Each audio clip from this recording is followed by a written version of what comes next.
गोपियों के ब्रह में जो उनकी अवस्था थी, और उस अवस्था में गोपियों ने जो गीत गाया उद्धव जी से बातचीत के बाद, वो भ्रमर गीत गाया।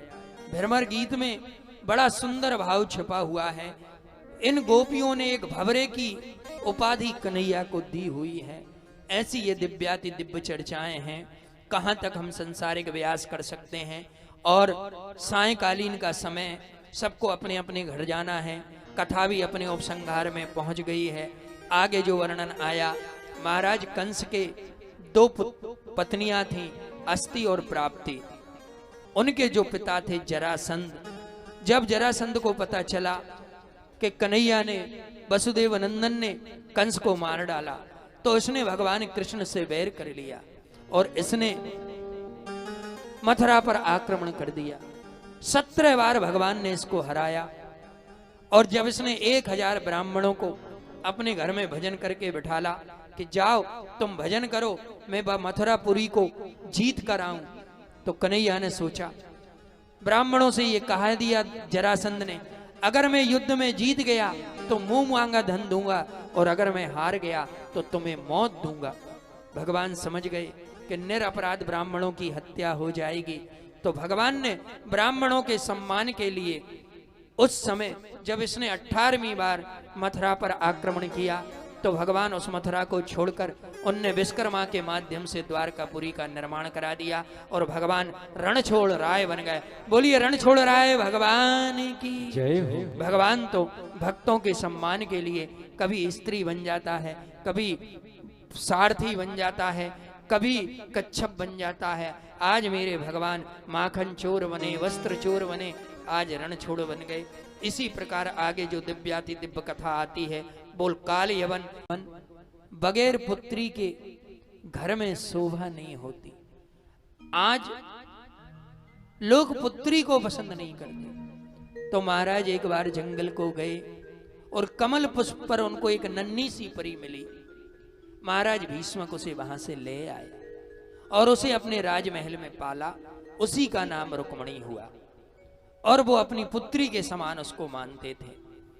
अब शिशुपाल, दंतवक्त्र, रुक्मी, ये सब एक कड़ी के लोग थे।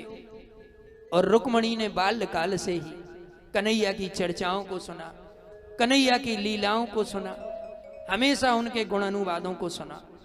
और जब से वो प्रभावित हो गई कि मैं अगर जीवन में हाथों में मेहंदी लगाऊंगी तो कन्हैया के नाम की लगाऊंगी। संयोग ये हुआ, ये मन ही मन कन्हैया को चाहती थी। इनका भाई रुक्मी कन्हैया को पसंद नहीं करता था। पिता भीष्मक की इच्छा थी कि इसका विवाह कन्हैया के साथ हो, केशव के साथ हो। लेकिन जब उनने समझाने की कोशिश की तो पुत्र कहने लगा, पिताजी अब आप बुजुर्ग हो गए हैं, जरा शांति रखिए। अब हमें जो करना होगा, हमारी बहन के लिए जो योग होगा हम वो ही करेंगे। तो उन्होंने अपनी बहन का विवाह शिशुपाल के साथ निश्चित कर दिया। जब शिशुपाल के साथ उनका विवाह निश्चित हुआ तो भगवती रुक्मणी के मन को दुख हुआ। अपनी भाभी से बोलती, भाभी आप तो सब जानती हैं, हमारा जो मन है ना वो कृष्ण को अपने पति रूप में स्वीकार करता है, और अगर वो मुझे पति के रूप में नहीं मिले तो मैं किसी अन्य पुरुष का स्पर्श नहीं कर सकती, मैं प्राणों को छोड़ दूंगी। तो भाभी कहती है, बहन तू चिंता मत कर, वो तो भक्त वत्सल है, करुणा निधान है, सबको जानता है। तू एक संदेशा भेज, वो निश्चित आएगा और तुझे ले जाएगा। तो भगवती रुक्मणी एक पत्र लिखती हैं। पत्र में लिखती हैं, हे सर्वज्ञ, हे सर्वाधार जगत पिता, हे प्राण वल्लभा, भक्त वत्सल, वसुदेव शुद्ध, मैं रुक्मणी आपको बारंबार प्रणाम करती हूं। मैंने बाल्यकाल से आपके गुणों की, आपके चरित्र की, लीलाओं का वर्णन सुना है। हे प्रभु, मैं जब से मोहित हुई हूं तो मैंने इन कानों से आपकी चर्चाओं को सुना है, और अब मैं ये चाहती हूं कि आप ही मुझे वर्ण करें, आप मुझे पत्नी के रूप में स्वीकार करें। और मेरे भाई ने मेरा विवाह शिशुपाल के साथ निश्चित कर दिया है। अगर ये विवाह हुआ तो प्रभु मैं अपने प्राणों को त्याग दूंगी। एक ब्राह्मण के द्वारा इनको संदेशा दिया गया, और वो ब्राह्मण ने आकर द्वारिका में उस पत्र को कन्हैया को दिया।